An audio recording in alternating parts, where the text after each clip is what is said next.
So got a full agenda as usual. I think hopefully everybody now has the minutes that they're reviewing from the May meeting, which seemed like a week ago. I just resent them and the agenda. And quickly, Jen, if you could update your name to say your full name, that would be great. All right. Yeah, thank you. How do I actually do that? Do you have the participant list on the right side of your screen? I see speaker view on the right. Or on the bottom, do you see a button that says Okay, now I see it. And then it's like you can right click or there's a little arrow. Got it. Okay. Thank you. Yeah, sorry about that. Nope, you're good. Yeah, I officially changed my name for all Zoom business or unrelated to Recreation Commission for the chair, the chair breakfast.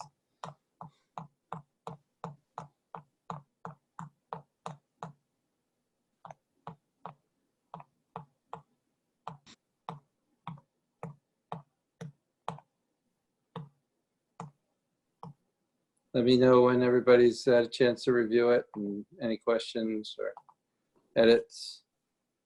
They look good to me. I just have a question. So the mystery of the appointment times, looks like I've expired. Can you explain that again to me? You have to wait till the town meeting to? So you officially accepted somebody who had stepped down's position. Okay. I wasn't so aware of this till Jeremy sent it out, and then that position expired in May. But because of everything that is happening, all the positions are carrying over till town meeting. Okay. And we certainly would love to have you on board for another term if that's something that you want to do. But we'll chat that offline from here, I think, depending on what else you got going on in the queues. And yeah, I had no idea it was a short-term thing. We'll take it offline. Yeah, I didn't know either. I thought for sure you were going to be the 3 years, and then he sent out an update and said May 2020. And Peter Hunter emailed me. He was like, "That's got to be wrong." And I called him up, and they were like, "No, he filled." Jack Carlton was on the commission and left in the middle of the term, so you just filled the rest of his role, I guess, is how they played it out. Okay, I'll keep coming to the meetings. First in, first out type of thing, I guess. Whatever. It won't be a problem. I'm sure you won't be an issue. Good. Everybody had the chance to review the minutes? Yes. Yeah, I don't have any comments. Okay. I have a motion to approve the May 26, 2020 minutes. Second him. Second. All in favor, raise your hand. Aye. All right. No, anybody against? No. So it's a unanimous. Let's see, public input. Apparently there is no public here, so we have a second shot at it if someone jumps in after.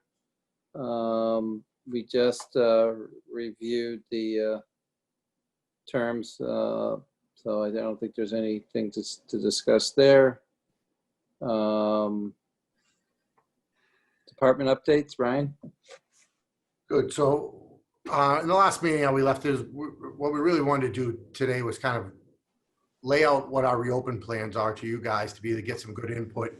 They're going to be adjusting and changing as we go along throughout here, but it's good to really have some outsiders view of it. And not that rec commission members are outsiders, but you haven't been in our conversations going on as we're playing this out. And a lot of things we put out and we say, oh, that makes complete sense. And then maybe you're looking at it and viewing it and hearing it differently, and we'd love to hear that and get that input from you. So just regarding programming, we've canceled a lot of programming. We've communicated that out to people, but we're running a good solid core of programming. So starting this Saturday, the White Pond Beach opens for operation. Starting June 29th, our core summer camp, which is the Assabet and Sudbury River summer camps, which is grades K through 6. And the Kaleidoscope camp, which is the preschool camp that takes place at Harvey Wheeler, will operate. And when phase 3 opens with fitness centers and facilities like that, Beatty Center will be planning to open approximately to that date. So those will be the major components of what we're operating for the summer. The small little camps have been canceled. The special events have been canceled. The small little one-hit programs have been canceled in between. just because our resources really have had to be focused, hyper-focused on going through the guidelines given out from the state to make sure that we can operate these things to the best of our ability to what those guidelines are in a good, safe environment. To those guidelines, when each of the phases opened up, we received guidelines from the state. They're available on the state websites. And so there's guidelines for public parks and public spaces. And so we put those in play. There's guidelines for youth sports. So I'm working with Concord Carlisle youth baseball and youth soccer on how to get them back into operation and what they can do. There's guidelines for public beaches. So White Pond falls into that. Guidelines for public pools. So the Emerson Pool will fall into that. That will be operating for the summer camp. Guidelines for summer camps. Still, we're looking forward to the guidelines for fitness facilities. Those guidelines cover everything from the basic. They all start with pretty much the Baker-Polito administration saying that face masks must be worn and social distancing must be practiced. And that's really kind of the starting point for all of those guidelines. And then they go into quite some detail. And, you know, we'll kind of break through each of our programs and how we're operating. I'll, for the most part, manage talking through White Pond. Anna will, for the most part, talk through summer camps. Anna and myself will talk through the visitor center. Andy will talk through Beatty. And I will talk through about the parks and youth sports also incorporated in that. So because summer camps is up, number one, Anna, you want to take the first gun here? Sure. So like Ryan said, we're planning to run Camp 3 Rivers, which is our K-6 program. We did cancel our Trackers Teen Camp, which is for 7th and 8th grade. That program's foundation was field trips, and the state's not allowing field trips. So we didn't see a way to help keep those kids entertained. But we are going to open camp on June 29th. We've been working really closely with the superintendent as we're using 2 school facilities to spread the kids out. And we've also been working closely with the Board of Health and other organizations in the state that are running camps to understand best ways to do drop-off pickup, you know, separating groups so they don't come together. So if anyone has any specific questions about pieces of like how the camp day is going to run, I'm happy to answer those. We're taking 10 kids per grade right now. So it's a significantly smaller group than in summers past when we would take 20 to 25 kids per grade. But the 10 kids per grade group are full for pretty much the full summer. So we're the only circus in town. All the other camps in Concord have canceled, and a lot of the surrounding communities have also canceled. So we're continually hearing from the community that they're just so grateful that we're running what we're running, even if we had to adjust times and, you know, ages and things like that. So we've received a lot of positive feedback, not a lot of worried emails from parents, which I was really surprised about. There certainly have been parents that have withdrawn, but not with any sort of complaint. So we're feeling optimistic. We have our Board of Health, part of our Board of Health inspection on Monday, which will allow us to officially move forward, and we're confident that everything will be fine. So go ahead, Peter. Was it the first come, first served basis, Anna? Yeah, registration opened in February, and we never closed registration until these regulations came out. So we were allowing up to 25 kids per grade. So if we do have a grade that had that many kids registered, we're making 2 groups. And if necessary, we're shifting a kid or 2 up a grade or down a grade, depending on where there were spots. So we didn't have to kick anybody out that was registered, which was really good. We were nervous that we were going to have to turn people away after they thought they had a spot. Well, that's good. Yeah. And have you gone through the numbers in terms of, do you have an idea of their, the revenues from the camp memberships and the costs for, you know, counselors, and kind of get a sense of how things are going to run? Yeah, so honestly, in the last week and a half, I haven't updated my chart. I've just been focused on some other stuff. But last we looked, we were at about 50% of our revenue goal. And we were down in our staffing expenses by about 30%. We didn't bring on as many specialists as we usually bring on. We're not bringing on one of our leadership inclusion staff members. So we were able to save in some large positions where we then did add a couple extra counselors since we have to have more groups. So I'll get those numbers updated and get them sent out. But our capacity was looking pretty good. We granted 50%, but we were worried it was going to be less. Right. So even though your counselor's reduction is not as much as 50%, you'll probably still be close to break even. Would that be a good estimate? I don't know about break even. We've spent a lot of extra money on like PPE and some other things, but then simultaneously we canceled all field trips. So I don't know if it'll be break even necessarily, but it's not going to be a complete loss or anything Right. like that. We're still focusing on being cost effective with our supplies and everything like that. So I think that it'll look good. And Ryan, you must have pulled admin numbers. Did you Yeah, I think we'll actually be better than break even. The cost of those field trips are very, very high.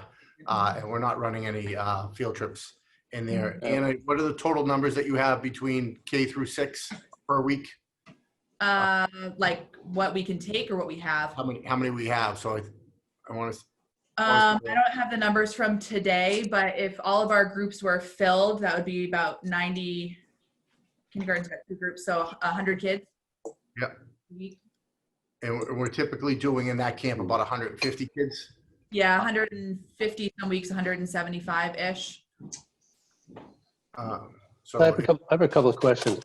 First, I want to give you a tremendous amount of credit, just the hard work and guts for opening up in the face of guidelines and uncertainty. It's a tremendous achievement. As far as the guidelines, so you're going to set up according to the guidelines. Does the state inspect the guidelines? Is there an auditing throughout the summer? How do you maintain those guidelines?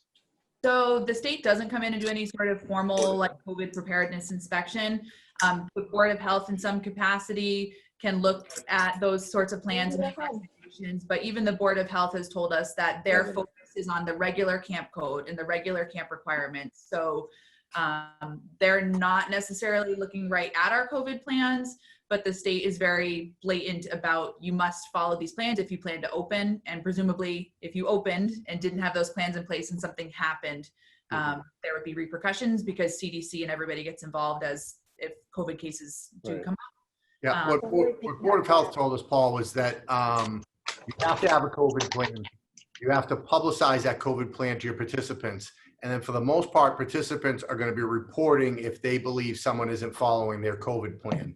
And the Board of Health is literally going to take the complaint, open it up and look and say, okay, here's your COVID plan. You said you were going to do this. This person says you're doing that or not doing that. And how does that play out? So that is really what it is.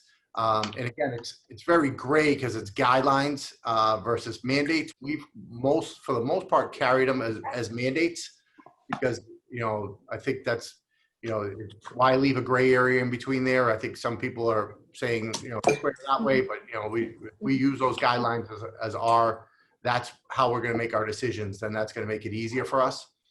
But that's our understanding from our local Board of Health is that you need to have the COVID-19 plan, you need to publicize your COVID-19 plan to your participants.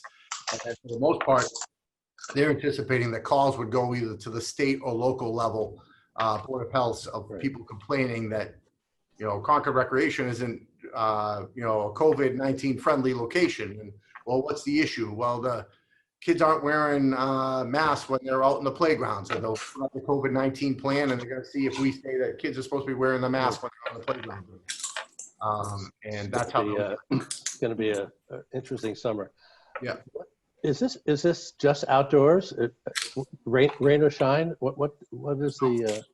We're at 3 facilities. So Emerson, the Hunt Gym, our office, will host the kindergarten, and we'll have 2 to 3 groups here. So that would be 20 to 30 kids total, so that we can house them indoors and safely distanced and separated.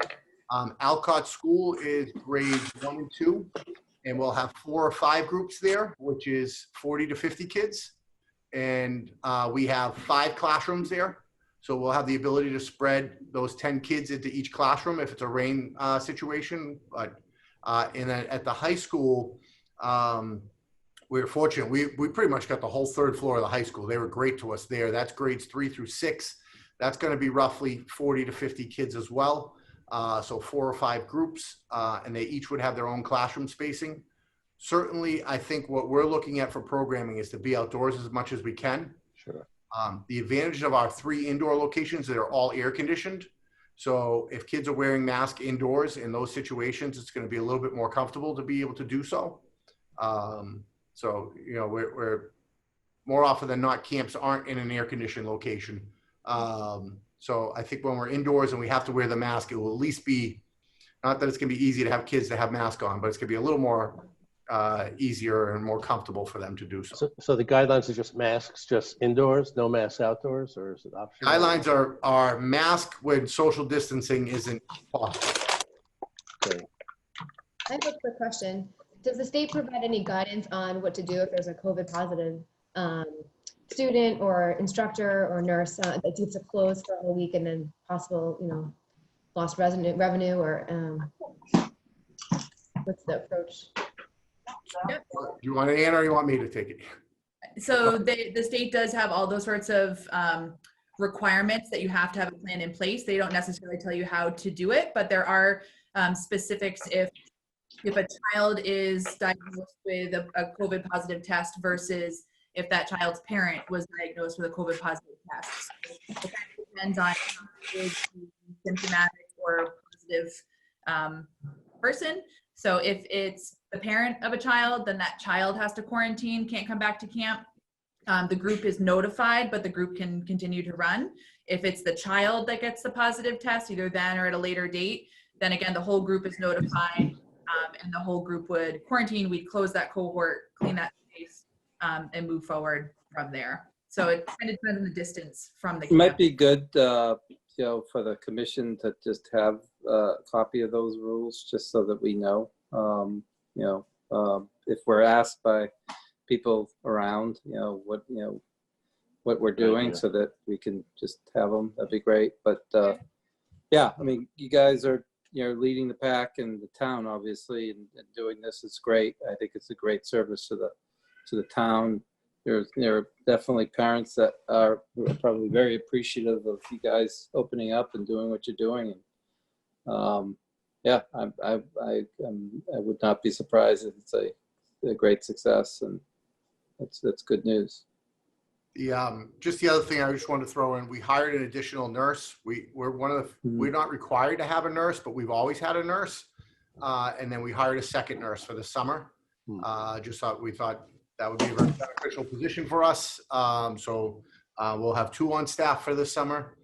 And we really talked about Aspet River Camp, but we're also running the Kaleidoscope Camp, which is over at Harvey Wheeler, which is for the preschoolers. And that would be 10 individuals following very similar practices as we're talking about here at the other camps. Just as some FYIs that I think the commission need to know type of things. We can't share spaces. So when we're on the Emerson playground, we have to have the Emerson playground closed to camp.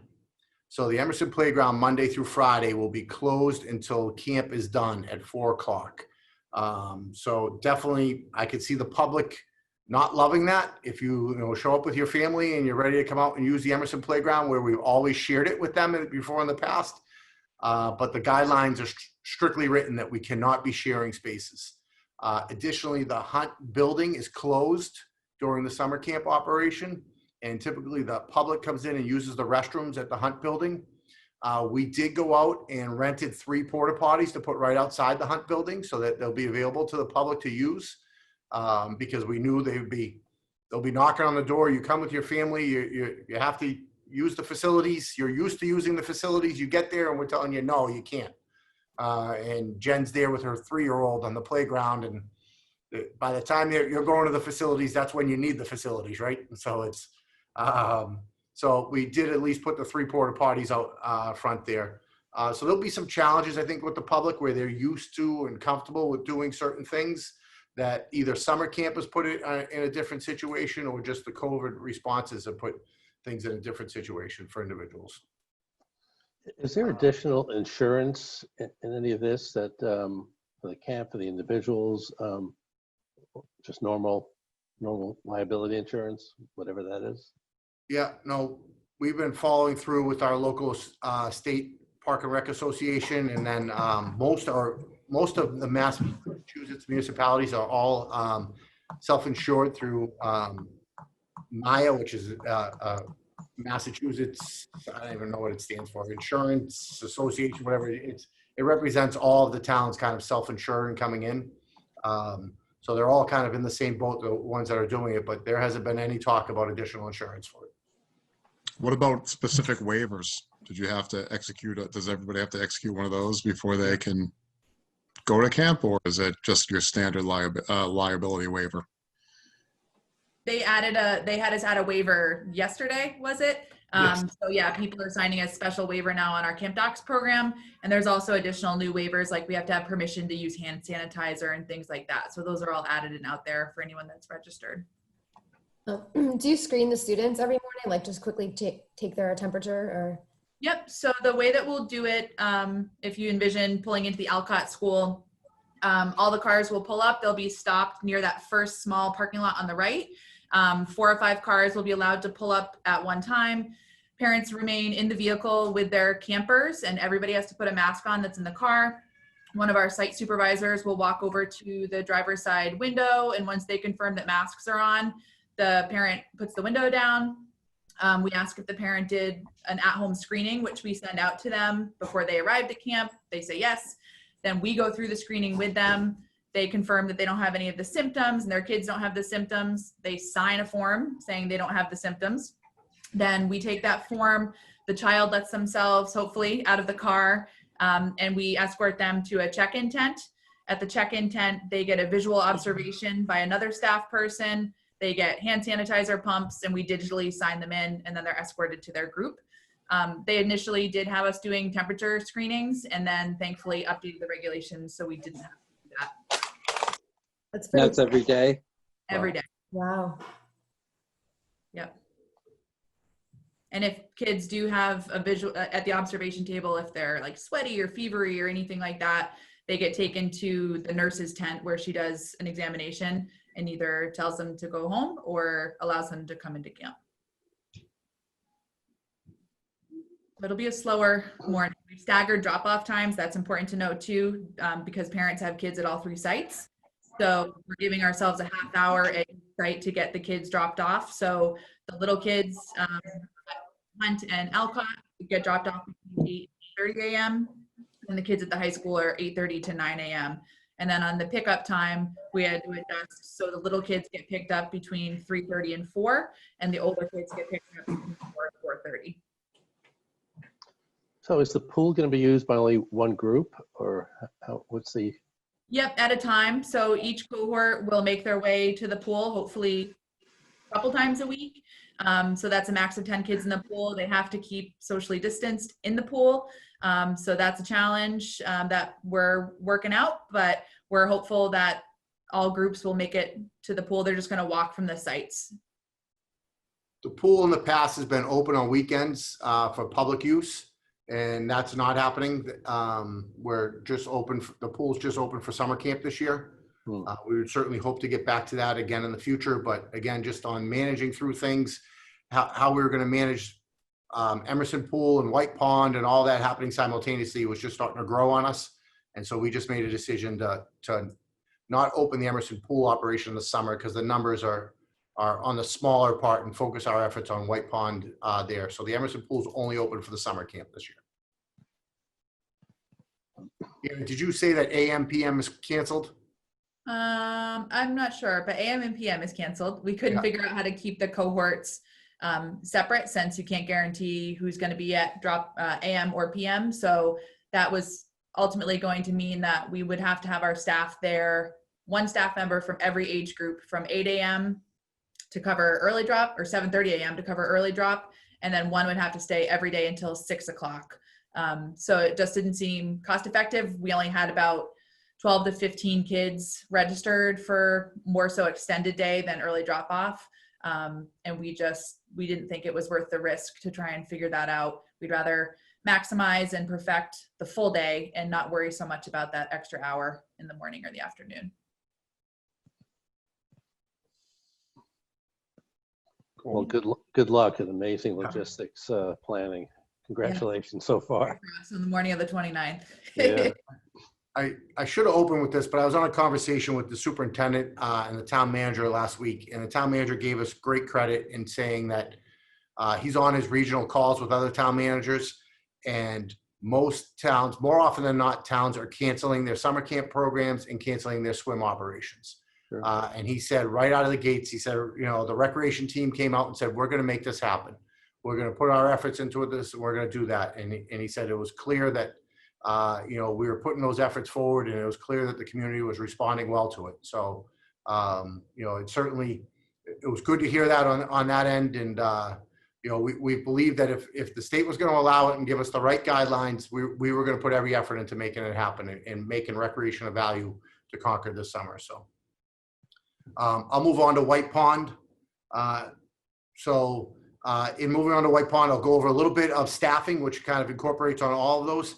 The staff will all go through a self-check in the morning as well, same as the campers do before they come in. So that's summer camp, White Pond, Beatty, recreation team, everybody will do a self-check prior coming in before they even leave the house in the morning. And staff will also be encouraged to not come into work sick. Where in the past, you know, you've kind of been the trooper, so to say. If you come to work sick, if you don't come into work, if you call out a work sick, it's not going to be looked upon, and you will be getting paid for that if you are calling out sick. So they don't want to encourage people to come to the office or to any of the workforces with any of these symptoms, any of these signs. So there's some great staff protocols in place across the board for all the programs, and they kind of match up with what the town's doing across the board for the employees coming in. At White Pond, we've sold, well, for starters, for White Pond, it's going to be members only this summer. There'll be no guest of members. There'll be no day passes. There'll be nothing else except for members. So you have to be a member and members of your family. So the Kane family, if the four of us have a membership, we can't come and bring our next door neighbor with us. It has to be who is in our household. The second part of White Pond is it is a pre-reservation system. So we've identified 15 spots of land. They have to have 12 feet distance between each plot. So we measured them out, and we were able to come up with comfortably to at least start off 15 plots that we can reserve out. We did them in approximately 2 hour and 45-minute increments. So we have 3 rotations during the day. Some check-ins starting at 10, some starting around 1 o'clock, and some starting around 4 o'clock ballpark. And that means 45 families would be able to visit the pond on a day. We started those reservations. Our first day we opened is Saturday. So it's 4 days in advance that you can reserve those. We opened at 7 a.m. on, what was that, Tuesday, Andy? And we sold out of those 45 spots by about 8:30 a.m. So they're going pretty quick. We've sold out Saturday, Sunday, and we sold out Monday already, 45 households in each one of those days. We did have to go back through and kind of, as I said, we'll be tweaking these as we go along, and say that you can't book multiple times in a day, and you can't book multiple plots at a time. So we had people who came in and booked, 2 plots for their time period, or came in and booked, the 10 o'clock, the 1 o'clock, and the 4 o'clock rotations. So in order to move as many households through as we can, you're only allowed to get 1 reservation block per day. Additionally, part of that is, according to the guidelines, they want staggered times that people show up. So for example, at 10 o'clock, 4 households can come down. At 10:15, 4 more households can come in. 10:30, 4 more households come in. 10:45, 4 more households come in. And then they'll leave on those type of intervals as well. So it will constantly be a flow of people coming and going, as opposed to a line of people at the gate trying to get in at 10 o'clock. That's one of the things they were trying to avoid. Another thing they were trying to avoid was just transactions. So members do not need a pass. So we have all the data, all the information all in our computer system. The Kane family comes down, they go to their block, they get there for their time. Somebody from the staff is going to come up, welcome them at their spot as they sat down and just say, Kane family, welcome here. Who do we have here with you today? And we'll say our members that we have there, and they'll check them off that they're there. And then they'll just kind of go over some of the guidelines that we have for the facility. What else at White Pond? We've already booked 3 days. We've already heard back negatively from some people that just because people can't get in, we froze the memberships at 520 households. So if we could only allow 45 households per day, that's 90 in a weekend, and we have 520 households. So there's people who aren't getting into the system right now and not being able to swim, where in the past they've been able to come down. As I gave you the numbers earlier, at 45 households with 5 people coming, I forget the exact number, it's like 230 people a day. Last year, we averaged maybe 140 people a day that would visit the pond. So it will allow for more people per day to visit, but we're also anticipating demand to be up much higher this summer because there's not many other options. People aren't traveling as much. So I think the demand for using the facility is going to be up comparably. And just the comfort of looking outside and saying, today looks like a good White Pond day. I want to go down to the beach. Well, you would have had to have booked it 4 days before that. So you really lose a element of that comfort. We'll have some challenges, I think, managing it in that, as I gave the example, I don't know if maybe this won't happen to us. Maybe we'll sell out every single day. But if there's empty spots and you're a member, you just can't come in and go use that empty spot. You have to pre-reserve. You could pre-reserve if the spots are available up to, Andy, correct me if I'm wrong, I'm doing these off the top of my head, 9 o'clock the night before for the morning rotation, which is the 10 o'clock things, and up to what time? Noontime the same day. So noontime the same day for the afternoon and the evening rotation. So if there's any empty blocks, you could still book up to noontime that same day. But you just can't walk down at 4 o'clock and say, oh, there's an empty spot on the beach, I'm going to go use that. And again, that just is following the guidelines as to how they want it. They do not want a rush of people coming down and trying to find the empty spots on the beach. They want us to be able to know who's coming and when they're coming and be able to track through that. So similar to the camp things, if you could just give us, I mean, this is a lot of data that you're giving us verbally, Ryan. We can't absorb it all, just so we have it just in case. And just, we need to know that you're complying with whatever rules necessary. Board of Health, has they approved the opening yet? Yeah, Board of Health has approved us opening White Pond. They haven't approved the camp yet. That's happening next week. And Beatty would be down the road. Right.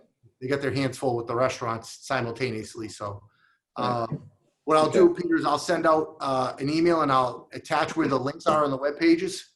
Perfect. So you can have it all compiled right in there. And so you could forward to someone if someone says, what are they doing at White Pond? Right. Here, look here, click this link. It's going to send you right to what's happening at White Pond. That's even better. That's great. So, Ryan, you said it's filling up pretty fast, the reservations. Do you have a sense of how many people are getting turned away or it's just filled up and unable to reserve? Because there's 520 households. A number of people probably just, unless they get up at whatever, 2 minutes after opening. It's like Ticketmaster. So we're going to evaluate it on a consistent basis. We just had a meeting today to talk, and we talked about the time because that was one of the issues that came up. Some people were saying, 7 o'clock, I'm not up and at it. By the time I get up and at it, it's sold out. And then we're also looking at people saying, well, I got to go into work or I got to start work at this time. How do I manage through that? So we're trying to do that. We haven't put together a waitlist system, but that's something that I think we'd be entertaining. So that because we also need to put out a clear cancellation system. So if the Kane family books it 4 days in advance and decides that we're going to cancel, how do we go about and communicate that cancellation to the recreation office? And then how do we have a wait list so that we can contact the next person down on the list? That was still not necessarily help us fully, Paul, because once you get to about 10 or 12 on the wait list, I think Yeah. people are going to say, forget it. I'm not going to go on the wait list because 12 people aren't going to cancel in the next 4 days. Yeah, is a lottery system just too complex and out of the question? Something. It's not out of the possibility. The problem is just if you hit a lottery and the Kane family hits it for Saturday and we're not interested in going on Saturday. Well, I mean, you know, if there are 200 people that sign up for a certain day, you know, Yeah. to select a subset of that. Yeah. I don't know. That may be something we you know, like I said, we'll be evaluating as we go through this and like in learning as we go through this as to Sure. what's the best system and how it works to best be fair. And it might be that the Kane family can't book 2 days in a row. You know, that might be a starter that we do. You know, I don't know exactly what it is, but I think we'll have everything on the table as we're looking at it. Sure. And just to cover some of that feedback that we're getting from membership, there's quite a few out there that just want a small piece of time and not necessarily, we'll say, the social piece that goes with being on the beach and hanging out. So we do have an opportunity, you know, certainly after week one, sort of get through this and learn some lessons to say, okay, where can we put up additional spots that are, we'll say, more friendly just to the one adult that wants to come down there and just do a quick dip, sort of see a crowd, but doesn't necessarily need to be there that whole period of time. I mean, there's plenty of woods there. There's some, you know, areas to work with. And I think if we had an opportunity to expand that reservation space slots, that's going to be the big win. Mm-hmm. That's another component that we're trying to educate. So someone was on the beach, was like, I love shade. What am I going to do if I go to book a plot and it's only in the sun? I said, you're not stuck to your plot. You just need to social distance when you get outside of it. So if you want to get your spot that you reserved and your time that you reserved and grab a camp chair and go back a little deeper into the woods and be under the trees and be social distance from people, then that will be fine. And I think, as Andy said, I think we're really evaluating how we add number of households per day and get it from 45 to 55 to 60 is going to be a big benefit. So you may take some of those 2 hour and 45-minute blocks and split them in half because some of the people may only be interested in coming down and jumping in a lake. I think at some point the public needs to be aware how complicated this all is. White Pond, the camp. You know, this is nothing to be taken for granted. You know, it's not the issue right now, but boy, this is amazing service to the town. I have 2 small questions. Yeah. The first one is, does the state provide any guidance on how to like clean the bathrooms, which could be a big pain, but. Yeah. So for all outdoor bathrooms and even the bathrooms at the programs, there's a strict cleaning protocol and products that you must use, et cetera, for using that and doing that. So there is a protocol for that and guidelines for that. They're great. I mean, they're good, but it's not overextensive. So I think we'll even be pushing beyond that, beyond what those guidelines say. Okay. And my other small question was just going to White Pond the past couple of years. I know that it's common that people leave their beach toys, the kids' beach toys there, and there's a little like lost and found box, which is great in years past. I wouldn't even take a bucket or a shovel and we would just use that. But now with COVID, I mean, do you throw them out at the end of the day or? Everything at the end of the night's going in the dumpster. Yeah, okay. Yep. Yeah, and it's also going to be a take in, take out. We have the dumpster at the top so people can bring their own trash and drop it off there. But we'll still have a trash barrel hidden so staff can tuck things in and overnight we'll pull it out so that as people show up overnight, trash goes in a barrel as opposed to on the beach. But during the day, the point again is they talk about transactions or interactions and they don't want staff emptying barrels like crazy and doing all that type of stuff. So the more we can do that take out type of environment will be beneficial. But we just talked today and we were talking about the toys that end up there. And unfortunately, if toys are left there, they're going in the dumpster. Yeah. It's going to be a hard summer to have lost and found. Anything that's left is going to, unless it's something that's valuable to the common person, I guess, valuable to your 3-year-old might be a tough story, but a cell phone left behind is going to go in a lost and found. Yeah, I think people understand that. I mean, makes sense. Moving on to the visitor center. And I'm going to start, but definitely jump in whenever you want. Visitor center is going to open with a kind of soft opening this Monday. They're not going to be marketing it out to people and kind of be able to make adjustments and play along as they go through. They are going through social distancing guidelines and protecting the staff. This Saturday, we're installing at all our front desk, BD Hunt Visitor Center and 55 Church Street, the plexiglass system so that the staff will be behind the sneeze guards and have the transaction ability to go underneath the counter, similar if you go to a grocery store or Home Depot type of concept. It'd be one family in the visitor center at a time.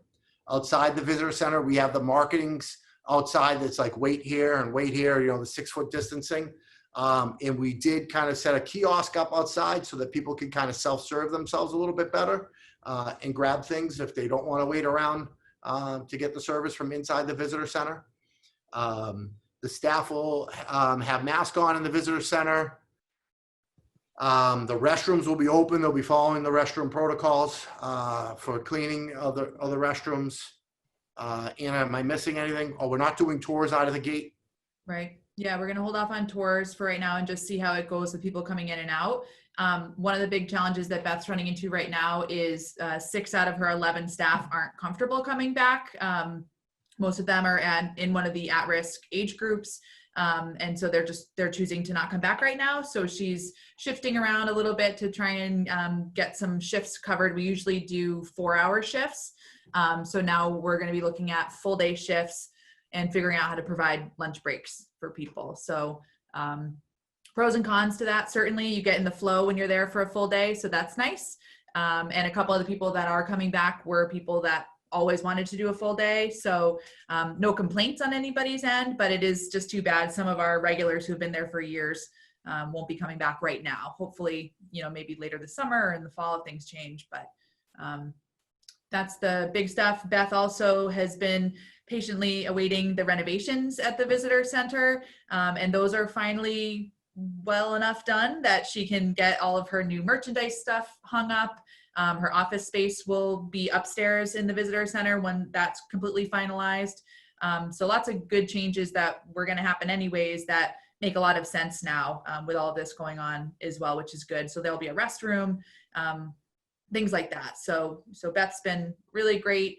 And like Ryan said, we'll be getting the desk barriers up and stuff this weekend, and she'll be ready to go on Monday.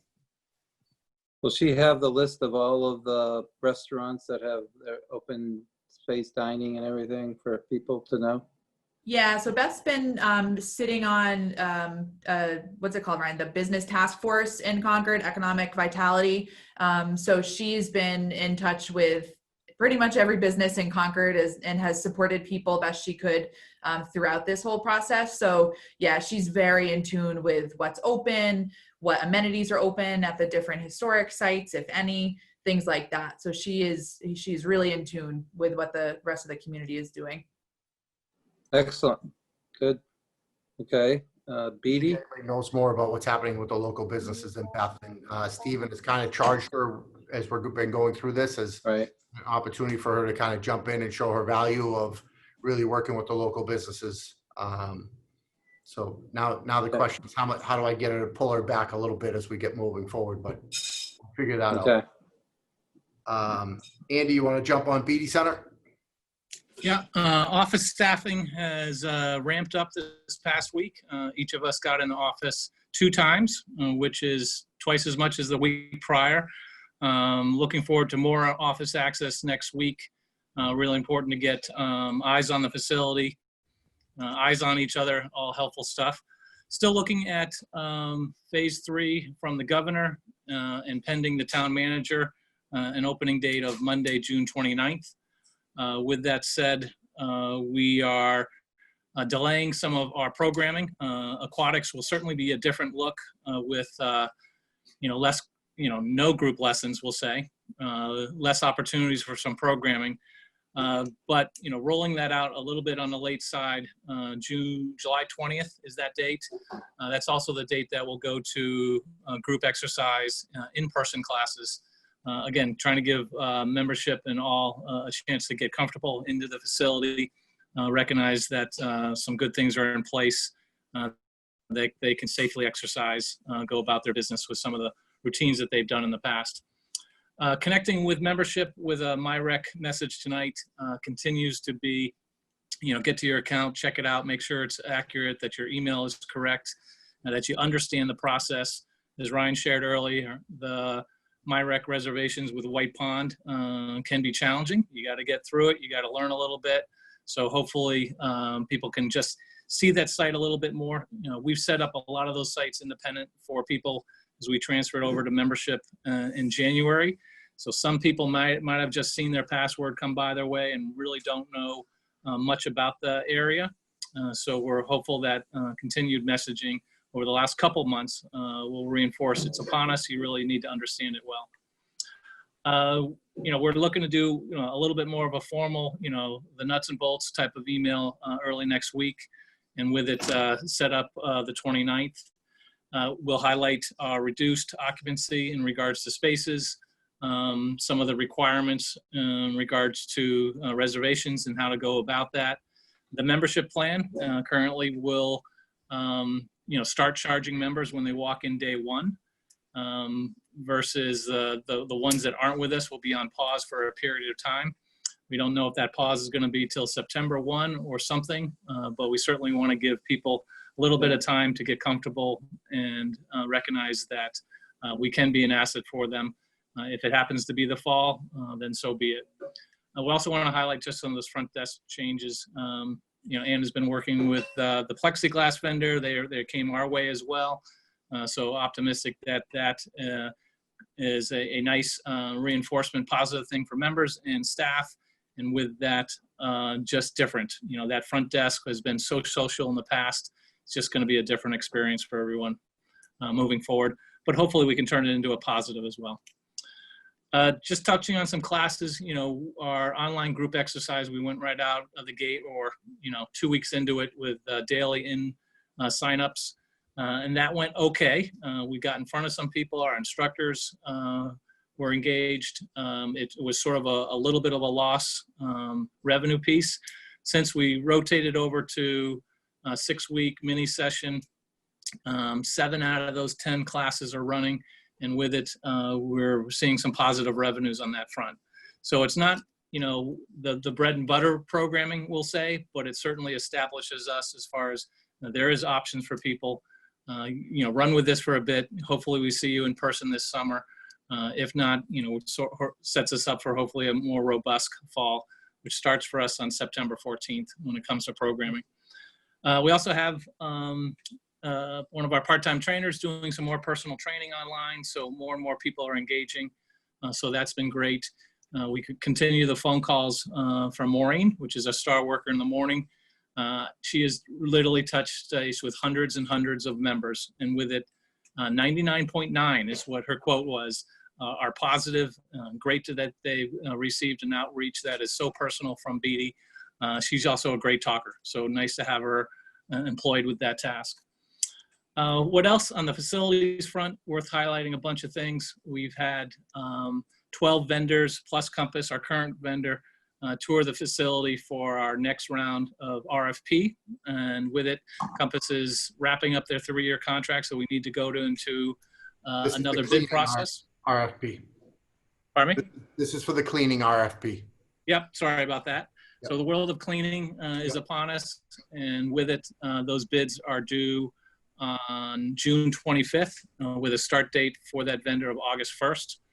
We are going to employ Compass on the short term, so they're going to be back with us on June 24th for a mini session is right before we reopen, and then our robust and certainly normal session starting on the 29th for the month of July. So a little bit of a transition period. Who knows who comes our way, but excited to see that maybe some pricing improvements happen, but these time and age, probably not. There's probably more on their plate than they had in the past. Other things to highlight, we secured a little over $62,000 from the Sawyer Trust Fund. That was related to capital improvement projects on the energy efficiency side. The key things being HVAC on the rooftops, to, hot water tanks in the back room. So that was a great push by, finance and Carrie and Kate Hodges and company. Certainly Ryan Orr and this facilities crew were huge supporters. So nice that sort of came through. It'll be a bit of a help, absolutely. Other things happening are got revenues to, from Article 21 that we've had in our account related capital to purchase hands-free faucets. We've got 3 installed in the building right now. That was a little bit of a test this past fall. Moving forward with the rest of the sinks in the building, I think it'll be, great timing. Not sure exactly when they're going to get installed. A lot on the facilities plate, but just to have that purchase done now means we're ready for the near future. Had Public Works come our way and install a couple new trees. So anyone coming through our top main gate will be pleased to see a little more Mother Nature there. Covers up some of that ugliness, a little bit of challenging space at times. Maybe the biggest news is we had a VFD vendor, which operates the pool mechanics as far as chlorine and whatnot. Got us back in good order on Monday. So our lap pool is a little rough for the last month, but it's perfect and gorgeous right now. I think all that come into our building are going to be surprised, going to be happy. We obviously need to sell a lot of this and communicate well, but more on our plate, and everyone's really looking forward to it. We've seen a couple little member faces once in a while, just through the glass or meet out in the parking lot or whatnot, and it's just really cool to see them. So I think it's going to be a win-win between members and staff, just re-engaging in the very near future. Great. Thanks for the update, Andy. That's good. Go ahead, Jen. Sorry, just about the online classes, like you're running them now, and it sounds like it's working well for some people. I'm just curious if there's elderly enough population, people who are at risk who might want to continue doing those online classes and not do in person. Are you going to continue the online classes throughout the summer? Or? Yeah, great point, because we typically lose a degree of population anyways in the summertime because they get to go to their houses or they have travel or whatnot. We also don't have an opportunity for hunt this summer based on them being certainly more controlled and paying attention to the camp season. So it looks like we are going to probably do a little combination of it. We're going to have some of our instructors that will be excited about doing both. So doing both of those and having a program out there that still pays for itself. We want to break even. We want to provide an opportunity, but we do see that we'll probably have a dual approach come July 20th as far as an opportunity to both do in person and online. Give credit on the finances. The finance team, Kerry LaFleur, worked hard on that Sawyer Trust to get Andy that $60K plus, and she also pulled up the old BD endowment for approximately $25K this year and $25K next year of capital, which would have been coming out of our fund balance, but will be coming from the BD endowment instead. Great. Okay, let's we still have a fair amount to cover. Let's try to kind of accelerate the effort here. So parks came online in phase 1, and youth sports came on in phase 2. So the public parks are, for the most part, open and operating. The ride-out restrooms are open. The playgrounds came on in phase 2 as well, but the rims are on the basketball courts. The tennis nets were, the tennis courts were unlocked and reopened, and people were using the track all throughout and just walking the parks all throughout. I think they're great community assets and community resources. You see high use of them. The track is getting a real lot of use. So it's just a good location for the community to get out and utilize. I know that's one of those things when you go back through, the Rec Commission report originally, just before I got here, we talked about public park spaces and looking at that and trying to quantify and value those. And I think in a time like this, it's magnified as to how important it is to have those spaces for people to get out and utilize those. With that, we've been working with Little League. That Little League is back in action. They're doing skills. They cannot play games.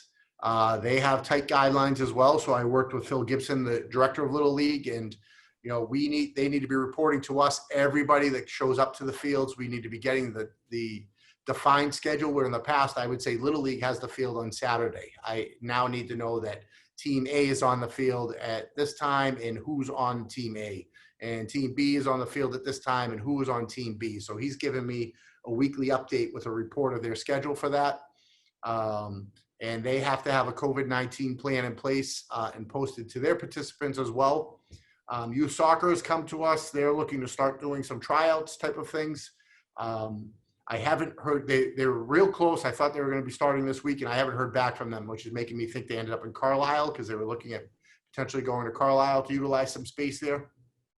But there's the possibility for those things to be happening. They need to be working through our office for us to okay them to be able to come back and to know that they have a COVID-19 plan in action and understand what the guidelines call for. In future phases, they'll expand upon what they're able to do, whether it goes to games or not. I don't know. We'll see how that plays out. But we've been working with the Little Leagues, et cetera, on that. A couple of notes just on the parks. Emerson Park construction is still kind of happening a little bit right now. It's hard to make things happen through this time, but it sounds like the spray pad will be down this summer at Emerson for the construction, which I'm sure is going to be a public, perspective and public look at that. And that's, that's being managed through Public Works. They have good reasoning for why it's got to be down and how they're managing through that. But when they told me that right away, I was like, ooh, that's going to hurt. Well, it's probably not a good thing to be open this time, So. Yeah, I don't even know the guidelines on spray parks. There are guidelines on spray parks. I haven't looked at it because they told me they were closing it, so I didn't bother going through those guidelines. I noticed there's a spray park open in Boston, but yeah, I don't know why. I mean, that's like that's a COVID accident waiting to happen. So. I don't have anything else on parks. Anybody got any questions on the parks? Okay, let's keep going here. On facility updates, White Pond, we're still working through with the master plan to go ahead and put that together. So that has already been contracted, but we've been working with that group. They would be looking to have public hearings at some point in time. So we're kind of slowing it down a little bit to kind of play out how we do the public hearings for that.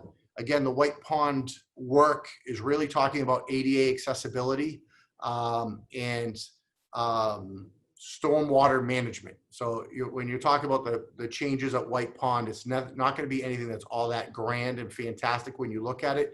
It will be a lot of money that's spent on getting accessibility down to the waterfront and making sure that all that stormwater that rushes down that hill isn't ending up in the lake, which is currently happening. So they'll be putting in, all the detention basins and all that fun jazz that when you hear the numbers, you go, we got what? We got a detention basin for that. But that's kind of slowing down a little bit, and we'll let you know when public hearings are coming and when drafts are coming out with that. The Giroux property. Sorry, real quick, about White Pond. So I went there last weekend with my family just to go to the water really briefly in the morning and the weekend. And I noticed this really foul smell. And I just thought, oh, maybe a pond smell. So I walked, whatever, we were there for a little, very short. We walked back, and then I heard a woman heard me talking to my husband about White Pond, and she mentioned that she heard one of the homes that are right on the pond, their cesspool overfilled and like dumped into the pond. And she said she called the town on that. So I was just curious, the validity of that. Did you hear anything about that?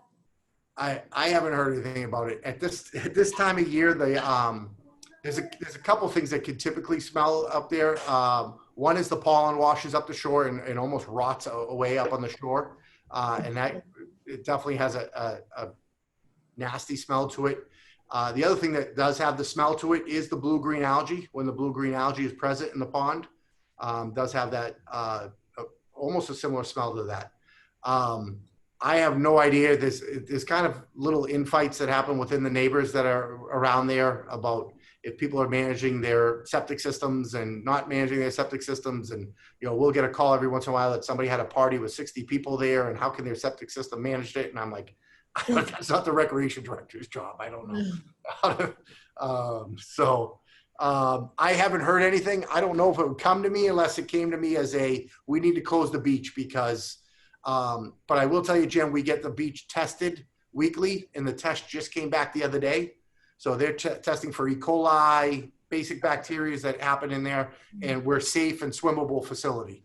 So Okay. I would think if that's happening, you would be getting some of those numbers churning up. Yeah, sorry, I had to ask because I was just curious about it.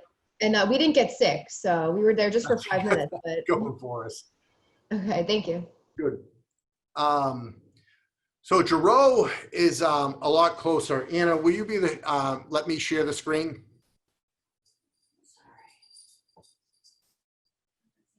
What's that? I'm asking Anna to let me share the screen.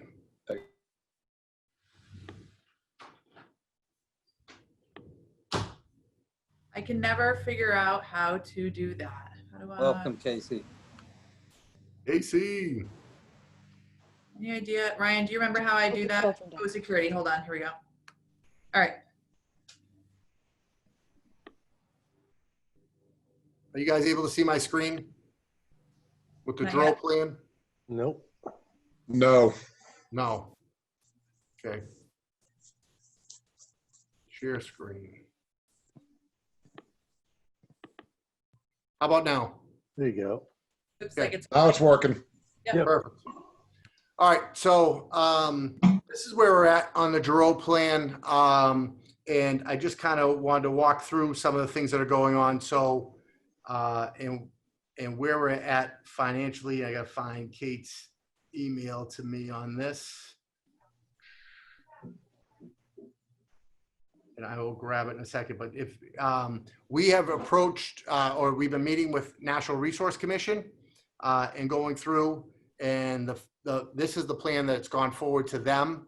And you can see we've kind of scaled back on the approach to the waterfront as you come along this path, these paths here. Those initially were a lot closer to the waterfront. And in working through with Natural Resource Commission, they wanted them pulled back away from the waterfront. We still do have access to the waterfront down through there, which is intended for a future boat launch to occur down there. The next steps for Giroux would be going at town meeting. At where Giroux stands right now for financials, I just kind of want to give you this, is it has an estimated cost of $1.9 million. There's currently $1.2 million available. That's from the capital budget project for fiscal year 20 and fiscal year 21. From CPC funds for fiscal year 20. In 200,000 from CPC in fiscal year 20. That would give it to that number. They're hoping to receive an additional 500K from CPC for fiscal year 21, which will be used for the bathroom facility and associated walkways and connections to the Bruce Freeman Trail. So that's around the 1.7 there. They were looking to go out and bid this to construction in the fall in 2 different phases, phase 1 and a phase 2, depending on the funding's coming in and depending on the prices coming back for that. I know right now there's a lot of talk that at town meeting, the capital projects and what's spent on capital projects are going to be a big discussion point that occurs at town meeting. And I don't want to even go through and force a concept through with the rec commission. But what I did want to discuss is just why the town was moving forward on some of these things is what we're hearing from the vendors right now is that the construction costs are down by about 30% at this time because the construction work crews are looking to get the work. And when they're going out to bid and getting their numbers back, they're 30% what their budgeted numbers were or what their anticipated numbers were. And so certainly looking to maximize upon that and get more bang for our buck out of the dollars.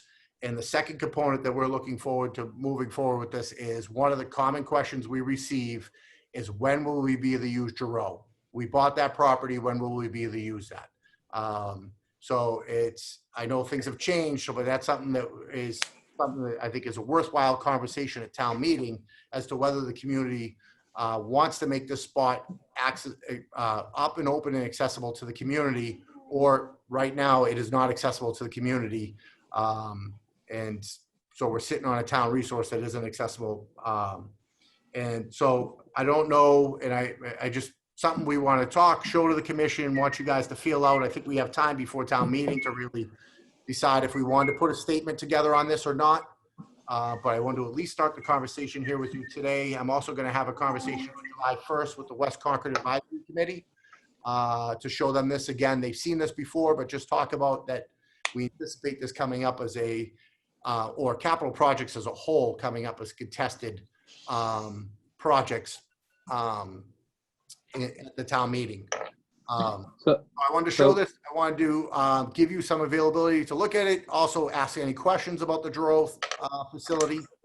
Peter, I could share this with the team as well. So this is something that if people ask questions about, and I'll share the numbers I just gave you. so Ryan, Yeah. what is being asked at the town meeting? Is there an approval for appropriation for funds for Giroux? What's the warrant say? Well, the warrant is for all the capital projects, all combined, which includes Giroux. I don't have the exact amount that's coming out for this year. I'll get you that number. And then also there'll be a warrant for CPC funds. Okay. Two different So, warrants that will be on. Odds are there's going to be a citizen that's going to say, I want to take out the Giroux property and have that as a separate. Yeah, it's sounding like it's definitely going to, capital projects is going to be a discussion as a whole, whether it's individualized, pointed out, or if it's going to be an entire package. I don't know that. I mean, you're always going to get people who have, complaints about it. I mean, what's the overall consensus in terms of the, I think this is an important, element to the town. We've been advocating for doing this for a long time. I won't speak for everybody, but it's a good thing. I think we should be looking at a letter of support, but I assume most others are doing the same. Obviously CPC's approved money, so CPC is, what about other groups within the town? Well, I think just to start on the overall perspective, the select board and town manager keep saying to move forward with it. So that's the direction we're getting. They keep saying move forward with it. At the CPC, Ryan, the Giroux project, if I remember correctly, was the #1 priority of the town. We were given a list of priorities when we started that process. So. Yeah, at least on the recreation end, it was the #1 priority. I don't know. No, it was the #1 priority of either the Board of Selectmen, Select Board, or the town manager. I can't remember, one of the two. Yeah. Good. All right, I'll figure that out and get that back to the table to us. And again, I look at it as we go through these times, we see the value of Ride Out in Emerson and how much people are out using those spaces. The sooner we can make another space available for the community would be a benefit, in my opinion. Now, I'm the rec director, so obviously I usually have that perspective. I get a little bit of a tainted look at it.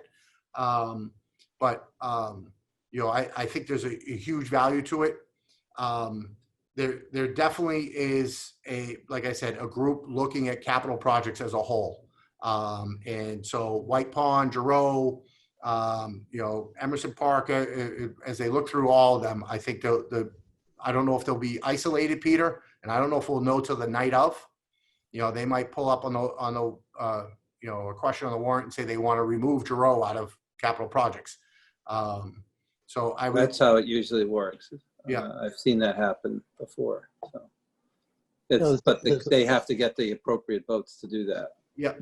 I mean, there's certainly a natural synergy with the Bruce Freeman Rail Trail. I mean, that the bridge over Route 2 is kind of going forward, according to Marsha Rasmussen. So that whole area is going to become a recreational gem. Yeah.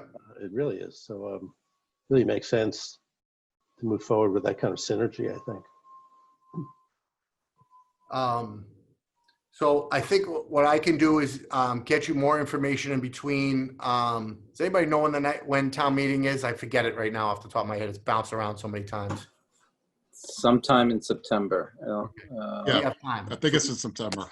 So we'll be back at the table before then. So what I'll do is I'll get more information to the commission in between, and then it would be up to you guys to take a look at it and see if that's something that you want to, write a letter of support for, or potentially speak at town meeting in benefit of, if it's that contested. Okay, It seems the vibe coming to town hall is that it's going to be contested. well, I'm prepared to do my last salvo as the, and talk at town meeting and walk into the Sunset. sunset. Thank Yeah. you. Don't walk into the sun. That too. Sorry, Ryan, I'm sort of coming in a little late here. Just remind me, in terms of the funding for the Giroux property, that's something that's within our budget. Is that correct? It's not in the recreation budget. It is in the town capital projects budget. So combination of last fiscal year and this coming fiscal year, which would be approved at town meeting. So from my understanding, I think the League of Women Voters is putting forward a letter that they've already put to the select board that is proposing just like a stop on all town capital. I believe, and I need to go back and check, and that would be within their sort of bailiwick to just sort of put a halt on things and then review. So I think, Peter's right that it's probably going to be called out. So maybe the rec commission does a letter that says, given the circumstances, we support it, but understand that, it's within a larger context of the town priorities. Yeah, what's the basis for, what the basis for their wanting to stop it? I mean, tax dollars are still coming in. It's, I don't think it's necessarily just Giroux. I think just in general, they want to take, like, given the new landscape that we're in, taking, reviewing what the capital projects are and putting things, setting sort of a status of what's most needed. That would be my guess. So this is sort of secondhand information. So I think, Peter, your instincts are right, that it will be something that's called out at town meeting. Yeah, okay. We should prepare accordingly. So like I said, for the next meeting, I will have, prior to as much information as I can get you guys for that, so that you can, if we go to pull something together, we can pull from that. Great, thank you. Anything else on Giroux? And like I said, I'll send that draft over to you and try to get the numbers over to you as well, so that if it comes Thank up you. and starts to become public discussion, it's something you could share with people. Great. Or share a link if we have it up and running on our site. Emerson Pool, we've been chasing a leak around. It looked like Caddyshack at Emerson Pool last week, where he was chasing the gopher around. They have fixed the leak. They have backfilled. They have concreted. We're filling the pool with water tomorrow. We are anticipating that we will be open in time for summer camp, which, if you looked at the pool last week, you would have thought there's no way we were going to open in time for summer camp. So all good news there. Knock on wood. Seems like we keep running into Murphy's Law, but maybe things are starting to line up for us right now. Looking good there, and we're very hopeful for a good summer, because the kids are going to need that element. You don't have the field trips. You're wearing a mask. You got to have a little bit of being a kid, and getting in the pool and being able to swim is going to be a plus. So. Yeah, according to our president, chlorine actually helps. So You have to swallow it. Now that what was it? swallow it. I forget what that drug was, but whatever that was. Okay. On the fall winter programming, we've had some great discussions with Lori Hunter in the last week. We started off with summer camp. She came back to us and said, it's evident to me that I can't be talking about a plan moving forward without talking about childcare, and I need to have you guys at the table. So we are going to be sending her some mock drafts for some brainstorming, and then having a conversation next week with the superintendent's office, town manager's office, and talking about how recreation will be involved in that, from our traditional after school and before school programming to if school looks different next year, how can recreation potentially be a part of that to assist? So I think everything's on the table right now, but we're the ones invited to the table, which is good news. I'd had conversations with her about hosting the after school programs at the schools previously, and she remembered that. She was asked by a private organization recently to come in and host after school at the schools, and she said she would defer to Ryan Kane as having the first opportunity to doing that, which was great. So we'll be at the table with them in the next week and really talking about how we can help out with the different options that school might look like, and what we could come up with for plans. So we'll keep you updated as we go along.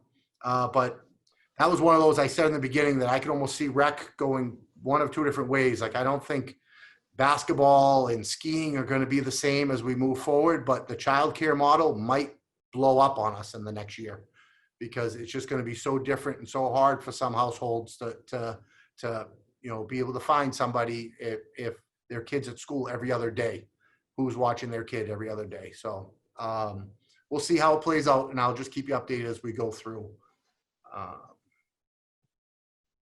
I just kind of talked about a lot of our traditional programs.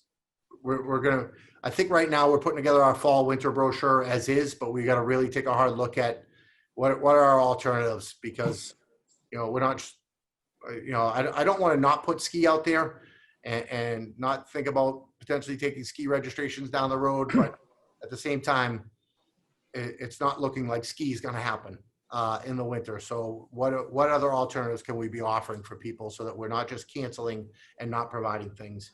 And I think, I had a great conversation with the carousel teachers and the other day in the parking lot of Harvey Wheeler, and we were talking through some things. And I think we have a lot of lessons to be learned about how we manage through this. As I said to them, I said, by no means, so I think we were perfect as we managed through this. And they right away said, like, we need to have solutions for carousel for the fall. So like, if this happens again in the fall, we're ready to jump to plan B, and we could start doing different things and providing people with a real good experience. And how do we get ahead of that? So it's not just carousel, it's everything that we go across. So because basketball doesn't mean we don't run basketball in a different style. It doesn't have to be teams playing against each other and full court pressing. We might be doing clinics with smaller group of kids, 3 or 4 kids after school or on Saturdays or something like that. So it's really more private instruction type of component that's going on. But kids shouldn't go through an entire winter without dribbling a basketball. We should find a format that we can pull that off. So that's really going to be a hard challenge for the rec team as we move forward, because part of that challenge is going to be, we're going to be managing through a crazy summer at White Pond and camp and Beatty. But we'll pull it off. I get confidence in the team. And we'll be looking forward to putting things out on the table. Great.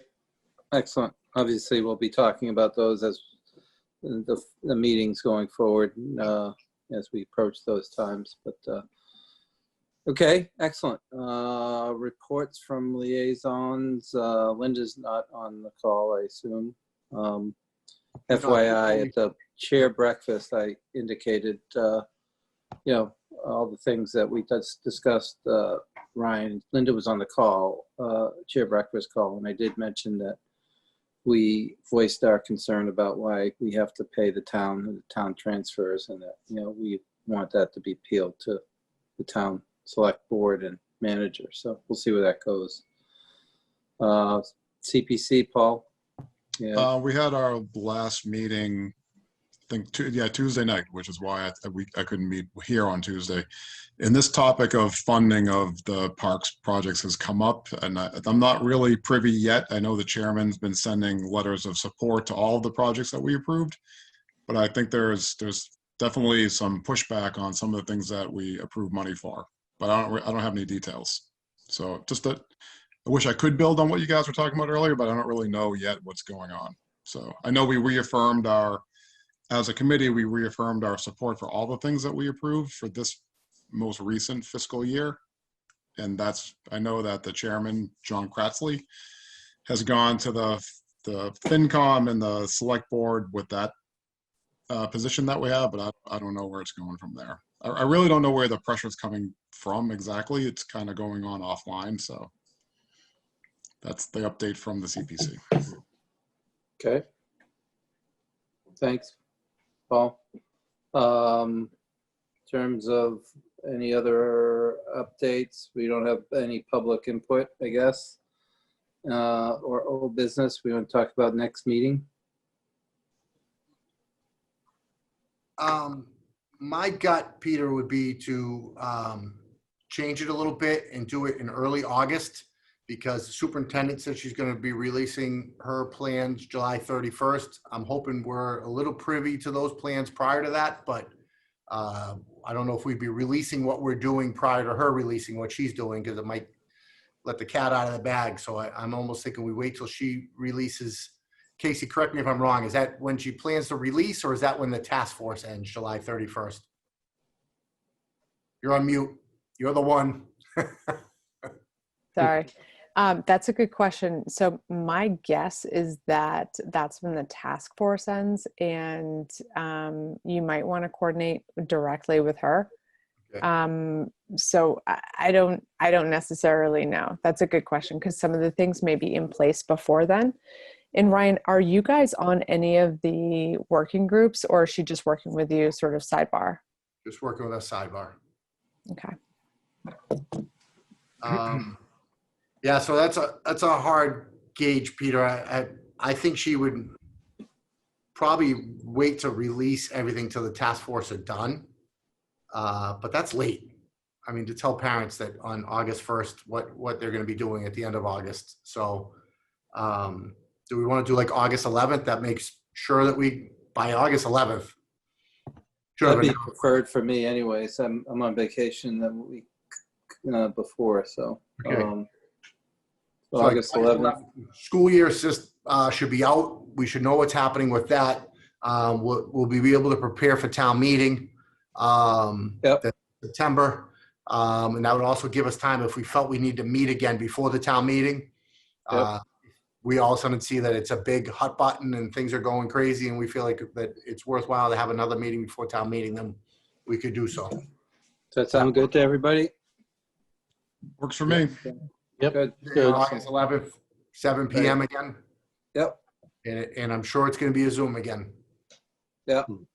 And lots to talk about then, so we'll probably have to have at least an hour and a half of time allotted. But okay, great. Any other questions before we adjourn? No? Motion to adjourn? Second. Seconded. All in favor, raise your hand. All right, guys. See you in a month and a half. Enjoy your summer. Okay. All right, See you thanks, around. guys. Thanks. Have a good All right, summer. see ya. All right. Bye. Bye. Bye.